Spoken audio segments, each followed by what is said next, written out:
அன்பர்களே, இன்று சங்கடகர சதுர்த்தி. திருச்சி வடக்கு ஆண்டார் திரு ஏழை பிள்ளையார் திருக்கோயிலுக்கு செல்கிறோம். இந்த திருக்கோவில் திருச்சி வடக்கு ஆண்டார் தெருவில் அமைந்துள்ளது. 1000 ஆண்டு பழமை வாய்ந்த கோவில். சிவபெருமான் கையில் உள்ள உடுக்கை வாத்தியத்திலிருந்துதான் வேதங்களும் மற்றும் அனைத்து தாளங்களும் பிறந்தன. சப்தஸ்வரங்களும் இவ்வாறு பிறந்தன. இந்த இசை தெய்வங்கள் ஆணவம் கொண்டன. கலைவாணியாகிய சரஸ்வதி இந்த தேவதைகளை ஊமையாகுமாறு சபித்தார். அவை மன்னிப்பு வேண்டி சிவபெருமான் காலடியை சரணடைந்தன. அவைகளை திருச்சி உச்சி பிள்ளையார் கோவிலுக்கு சென்று விநாயகரை வழிபடுமாறு சிவபெருமான் கூறினார். மேலும் கிரிவல பாதையில் ஒரு பிள்ளையாரை நிறுவி வழிபடுமாறும் அறிவுறுத்தினார். இதன் மூலம் இசை தேவதைகளுக்கு சப்தஸ்வரங்களின் சக்தியை திரும்ப கொண்டு வரும் என்றார்.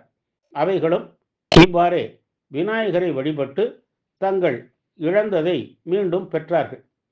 சப்தஸ்வரங்கள் வழிபட்ட பிள்ளையார் 7வது பிள்ளையார் என பெற்று அது மருவி ஏழை பிள்ளையார் என அழைக்கப்படுகிறது. உச்சி பிள்ளையார் வணங்கிவிட்டு கிரிவலப்பாதையில் உள்ள 12 விநாயகர்களில் இந்த பிள்ளையார் 7வது பிள்ளையார். தற்போது ஏழை பிள்ளையார் என அழைக்கப்படுகிறார். இந்த கோவிலில் வேறு பரிவார தேவதைகள் இல்லை. இந்த பிள்ளையார் தெற்கு நோக்கி, அதாவது மலையில் உள்ள மாத்ருபூதேஸ்வரரை நோக்கி உள்ளார். இந்த விநாயகரை சப்தபுரீஸ்வர விநாயகர் என்றும் போற்றுகிறார்கள். இசைக்கலைஞர்கள் இந்த விநாயகர் சன்னதியில் பாடி வழிபட்டால் குரல் வளம் பெறும், அவர்களுக்குள்ள பிரச்சனைகள் நீங்கிடும், செல்வ செழிப்பு ஏற்படும் என்பது நம்பிக்கை.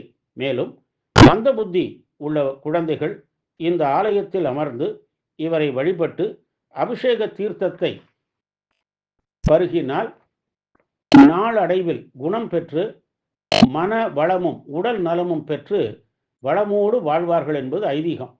மாணவ மாணவியர் இந்த விநாயகரை வழிபட்டு அதிக மதிப்பெண்கள் பெற்று பயனடைகிறார்கள்.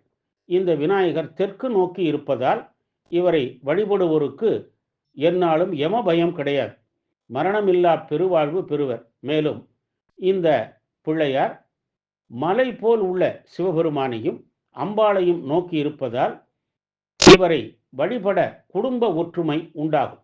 இவரை வழிபட்ட பிறகே உச்சி பிள்ளையாரை வழிபட வேண்டும் என்பது நியதி. இந்த கோவில் சன்னதிக்கு வெளியே உள்ள நாகர்களை தரிசித்தால் ராகுகேது தேசம் நீங்கிடும்.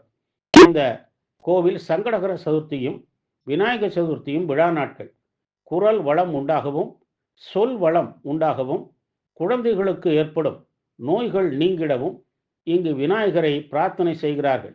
விநாயகருக்கு அருகம்புல் மாலை சாற்றியும் விடலைத் தேங்காய் போட்டும் அர்ச்சித்தும் நேர்த்தி கடன் செய்கிறார்கள். நம் அல்லல்களை போக்கி இன்ப வாழ்வு அருளும் திருச்சி வடக்கு ஆண்டார் திரு ஏழை பிள்ளையாரை வணங்கி நல்லருள் பெறுவோமாக. ஓம் கம் கணபதையே நமஹா.